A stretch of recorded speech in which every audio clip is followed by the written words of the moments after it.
여러분 반갑습니다. 최니체입니다. 너무 오랜만에 인사를 드리게 됐는데요. 제가 좀 개인적인 사정이 있어서 거의 몇 달 동안 유튜브 활동을 전혀 하지 못했습니다. 앞으로 좀 더 시간을 내서 열심히 좋은 영상 올려보도록 하겠습니다. 오늘은 내연적 나르시시스트와 관련된 세 번째 이야기예요. 최근에 제가 직접 겪었던 소름 끼치는 사건을 하나 말씀드리려고 합니다. 제가 경험한 내연적 나르시시스트 스토리는 앞전 콘텐츠에 자세히 나와 있으니까 궁금하신 분들은 한번 참고하시고요. 최근에 일어났던 이 사건을 이해하려면 일단 이 사람 이야기를 간략하게 말씀드리고 시작해야 될 것 같아요. 이 사람은 제 직장 동료였고요. 지금은 현재 퇴사를 한 상태입니다. 제가 느꼈을 때 내연적 나르시시스트의 특징을 거의 완벽히 가지고 있었어요.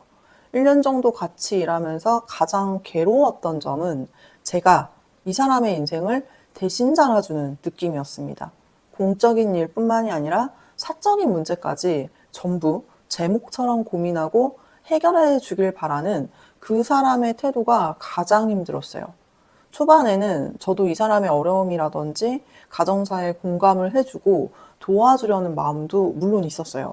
그런데 시간이 지나면서 이 사람이 문제를 과장한다든지 심지어 스스로 만들어내는 경향이 있다는 걸 느낀 거죠. 이 세상에서 자기 자신이 제일 불행하고 자기 자신이 제일 피해자임을 지나치게 강조하면서 주변 사람들의 동정과 지지를 얻으면서 살아가는 게 몸에 배어 있었습니다.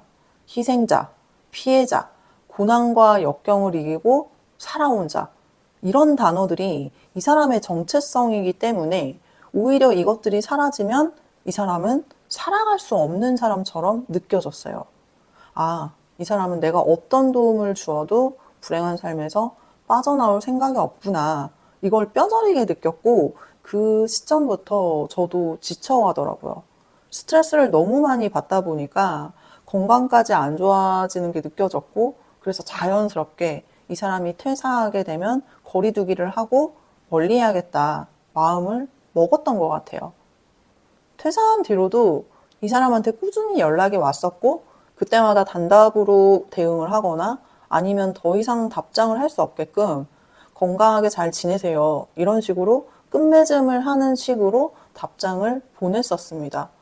이런 일들이 반복되니까 이 사람도 더 이상 연락할 구실이 없어졌고 자연스럽게 연락이 끊어졌다고 생각을 했어요. 그러나 제 착각이었던 거죠.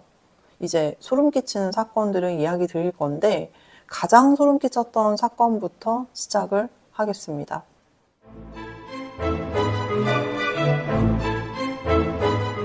10월 어느 한날에 저희 어머님 댁에 들렸거든요. 베란다에 커다란 택배 상자가 하나 있더라고요. 뭐지? 하고 상자를 딱 보는데 상자에 붙여진 송장을 보는 순간 심장이 덜컥 내려앉았습니다. 그 사람 성이 딱 보이는 거예요. 송장에 최땡땡 이런 식으로 써 있잖아요. 에이 설마 아니겠지 하면서 주소를 확인했어요. 그 사람 가족이 농사를 짓는 분이 계세요. 앞전에도 회사로 농산물을 보낸 적이 있어서 제가 그 주소를 기억하고 있는데 그 주소가 딱 적혀 있는 거예요. 상자를 열어보니까 고구마랑 쌀이 들어있었고 순간 너무 화가 나는 거죠. 저희 어머니한테 이거 누가 보낸 건 줄 알고 확인도 안 하고 먹냐 엄청 뭐라고 했었어요. 이제 저희 어머니는 제가 보낸 건 줄 아셨대요. 이제 눈이 어두우시니까 송장에 써진 글자도 잘 안 보이시거든요. 평소에 제가 먹을 걸 자주 택배로 보내드리다 보니까 그렇게 생각을 하신 거죠.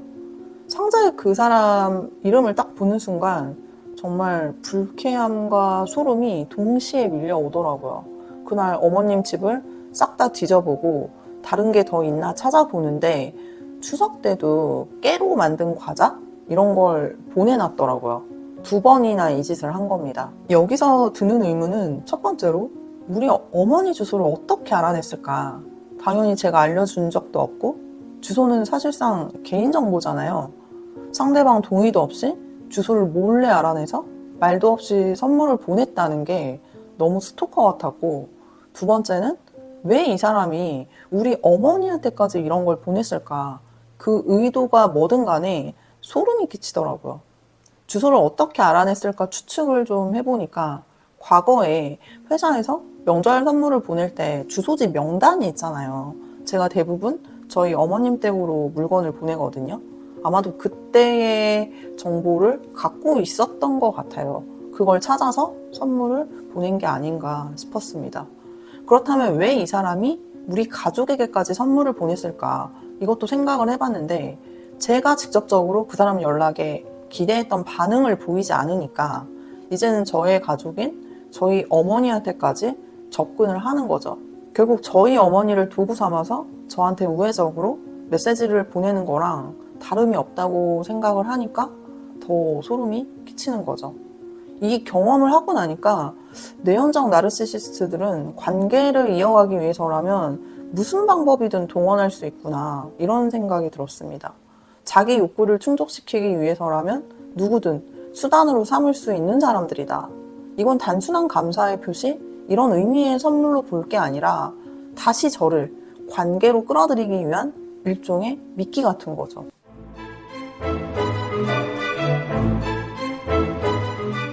일방적인 선물 공세는 저희 어머님 댁에 보낸 게 처음이 아니에요.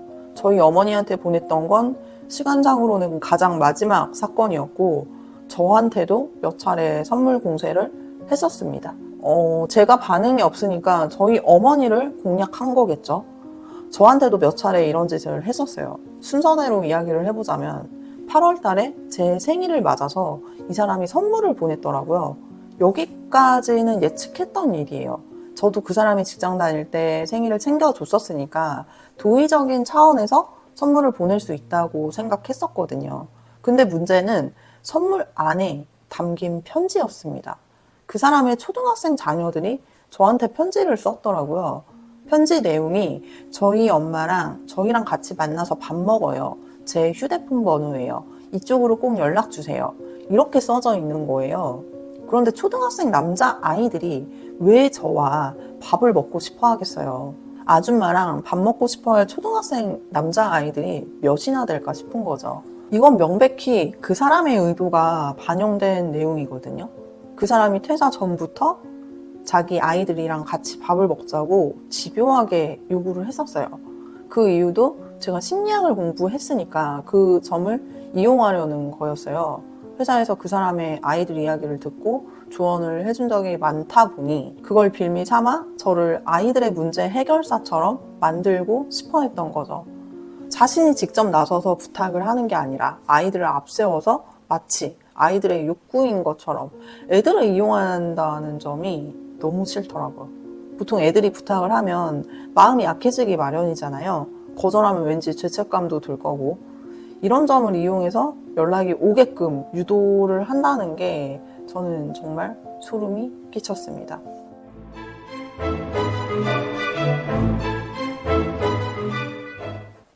그 이후로도 회사로 또 한 번의 선물이 왔었거든요. 보자기에 포장된 상자가 하나 배달됐는데 열어보니까 갓 지은 비싼 떡이 들어있더라고요. 근데 정말 이상한 건 아무런 예고도 없다는 점이에요. 마치 서프라이즈처럼 선물만 띡 보내놓고 정작 본인은 어떤 연락도 어떤 말도 하지 않습니다. 문제는 이런 방식이 상대방의 상황이나 입장은 전혀 고려하지 않는다는 점이에요. 예를 들어서 제가 택배를 받을 수 없는 상황일 수 있잖아요. 중요한 미팅이 있을 수도 있고 업무 때문에 엄청 바쁠 수도 있는데 이 사람은 이런 것들을 전혀 신경 쓰지 않고 본인 목적 달성에만 혈안이 돼 있었습니다. 선물을 받은 사람이 어쩔 수 없이 먼저 연락을 하게 만들려는 의도가 너무 뻔히 보였어요. 아, 뭘 이런 걸 다 보내셨어요. 고맙습니다. 잘 받았어요. 이런 연락을 하게 만들고 그걸 계기로 대화를 이어가려는 계산이 깔려 있는 거죠.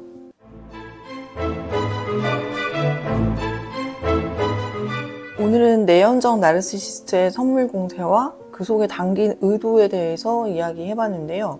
내연적 나르시시스트는 선물이라는 게 단순히 감사함이라든지 호의를 표시하는 수단이 아닙니다. 오히려 선물을 이용해서 상대방을 감정적으로 조종하고 죄책감을 유발시키고 끊어진 관계를 다시 이어가려는 도구로 활용하고요. 특히 이 사람의 경우엔 제가 거리를 두고 있다는 걸 인지하고 우회적인 방법으로 저희 어머니라든지 자기 자녀들을 도구 삼아서 이용하는 모습까지 보여줬죠. 저는 앞으로도 또 어떤 선물이 올지라도 무반응으로 대응을 하려고 합니다.